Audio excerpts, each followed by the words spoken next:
अब तक आपने देखा कि क्या होता है जब एक लेवियथन मेलविली का मुकाबला होता है स्क्विड के पूर्वज जायंट स्क्विड या समुद्री क्रैकन से।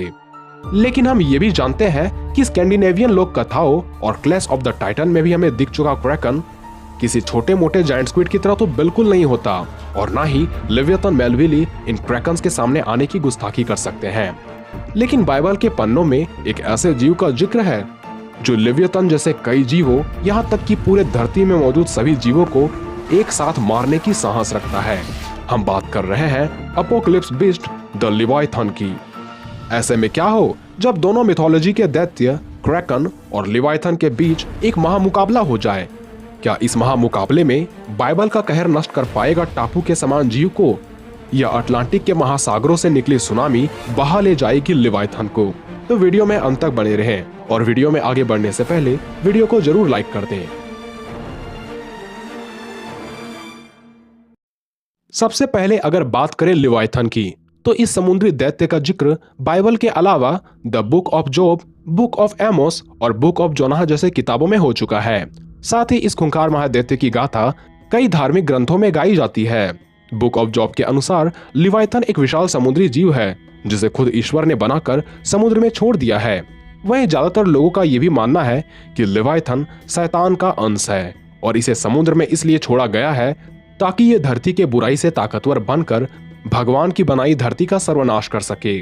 वहीं बाइबल के अनुसार लिवाइथन यूरियल के महायोद्धाओं में से एक था, पर इसमें इतनी ईर्ष्या भरी हुई थी कि इसने ये सोचकर कि स्वर्ग पर मेरा अधिकार होगा, इसने लूसीफर के साथ मिलकर देवताओं के खिलाफ जंग छेड़ दिया, जिससे नाराज होकर देवताओं ने लूसीफर और लिवाइथन सहित 7 महायोद्धाओं को नरक में फेंक दिया।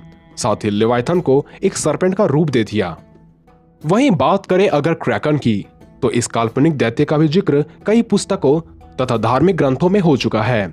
इसलिए अलग अलग स्रोतों के अनुसार इसके आकार व शक्तियों को भी अलग अलग बताया जाता है, जिनमें से एक पूरे जहाज को डुबोने की क्षमता रखता है, तो दूसरा पूरे शहर को ही पल भर में नष्ट कर सकता है।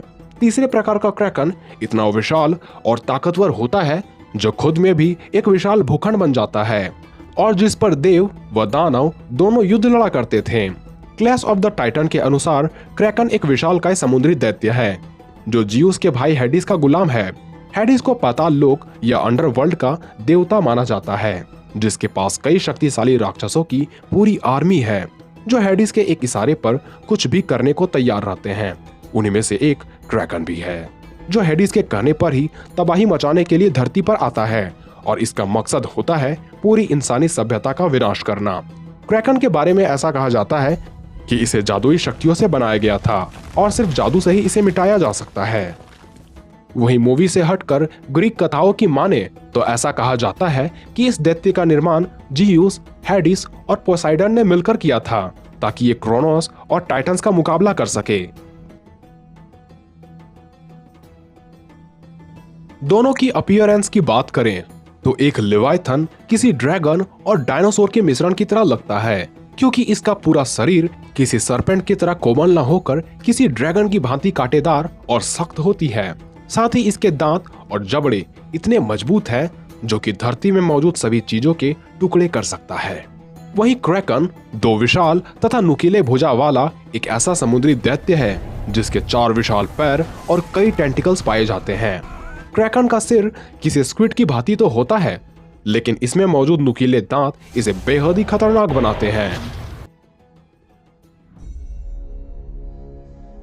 दोनों ही महादैत्य काफी विशाल आकार के हैं, जिसमें से बात करें लिवाइथन की तो बाइबल के अनुसार यह 300 मील या 482 किलोमीटर लंबा है।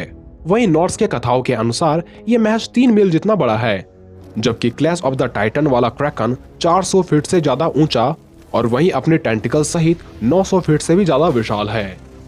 वजन में ये दानव करीब 1,20,000 टन भारी है, जिस वजह से इसके दबाव को बर्दाश्त कर पाना धरती के किसी भी जीवों के लिए नामुमकिन है। साथ ही बिशप एरिक के अनुसार क्रैकन 2.5 किलोमीटर जितना विशाल दानव है, जिस पर देवता कई बार लड़ाइयां लड़ा करते थे। यानी आकार की तुलना करने पर हमें पता लगता है कि हर मामले में लिवाइथन ही सबसे विशाल है। दोनों की पावर्स एंड एबिलिटीज की तुलना करें तो लिवाइथन फिजिकली इतना शक्तिशाली है जिससे लड़ने की गुस्ताखी धरती में मौजूद कोई भी जीव नहीं कर सकता। यहाँ तक कि कई ग्रीक गॉड्स भी इसे लड़ने से बचते हैं। साथ ही लिवाइथन को किसी भी प्रकार के हथियारों या मैजिकल पावर से भी नुकसान नहीं पहुंचाया जा सकता। हालांकि शक्तिशाली ग्रीक गॉड्स अपनी पूरी ताकत लगाकर इसे हरा सकते हैं। वहीं क्रैकन भी फिजिकली इतना शक्तिशाली है जिसके टेंटिकल्स से अगर हमारे विशाल बिल्डिंग्स भी टकरा जाएं तो बिल्डिंग्स वहीं ध्वस्त हो जाती है। वहीं इसे चोट पहुंचा पाना धरती के किसी भी हथियार के लिए असंभव है। दूसरे स्पेशल पावर की बात करें तो लिवाइथन बिना थके अनंत काल तक लड़ाई कर सकता है। अपने मुंह से नर्क की आग का बौछार कर सकता है और ये आग इतनी शक्तिशाली होती है जो पल भर में किसी भी चीजों को राख में बदल दे। वहीं क्लैश ऑफ द टाइटन वाले क्रैकन में हमें उतनी स्पेशल पावर देखने को तो नहीं मिलती, क्योंकि फिजिकली ही ये इतना शक्तिशाली है जिसे कोई हरा नहीं पाता। इसके मौत रूपी टेंटिकल्स ही इतनी शक्तिशाली होती है जिससे पूरे शहर में मौत का मंजर आ जाता है। इसके दांत किसी इंसान के आकार से भी विशाल होता है। साथ ही ये दांत स्टील से भी ज्यादा मजबूत होती है। क्रैकन भी बिना थके कई दिनों तक लड़ाई कर सकता है, जबकि विशप एरिक वाला क्रैकन तो सालों तक बिना थके लड़ाई कर सकता है। यह आसमान से बिजलियों की बौछार करवा सकता है, समुद्र में मौजूद सभी जीवों को सम्मोहित करके उससे अपना काम करवा सकता है, समुद्र में सुनामी उत्पन्न करके शहर को पल भर में मिटा सकता है और हवा में गुर्रा कर शॉक वेव क्रिएट कर सकता है। ऐसे में दोनों ही दानवों का आपस में मुकाबला हो तो लिवाइथन का विशाल आकार, हेल फायर और जादुई शक्तियां बेशक क्रैकन पर भारी पड़ेगी। चाहे लिवाइथन अपने किसी भी आकार में हो, चाहे 300 मील वाला या 3 मील वाला, फिर भी लिवाइथन क्रैकन से विशाल ही होगा। यह भी क्रैकन की तरह समुद्र और पानी दोनों में जी सकता है। यहाँ तक कि ऐसा भी कहा जाता है कि लिवाइथन की नींद कहीं टूट न जाए, वरना इसके कहर से न सिर्फ धरती पर रहने वाले जीव बल्कि पूरे धरती ही खतरे में पड़ जाएगी। ऐसे में समुद्र में रहकर सिर्फ शहर को बर्बाद करने वाला क्रैकन की तो ये क्या ही हाल कर सकता है।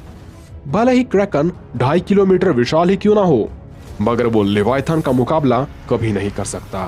खैर, आप अपनी राय हमें इस पर लिख सकते हैं। तो मिलते हैं अगले वीडियो में।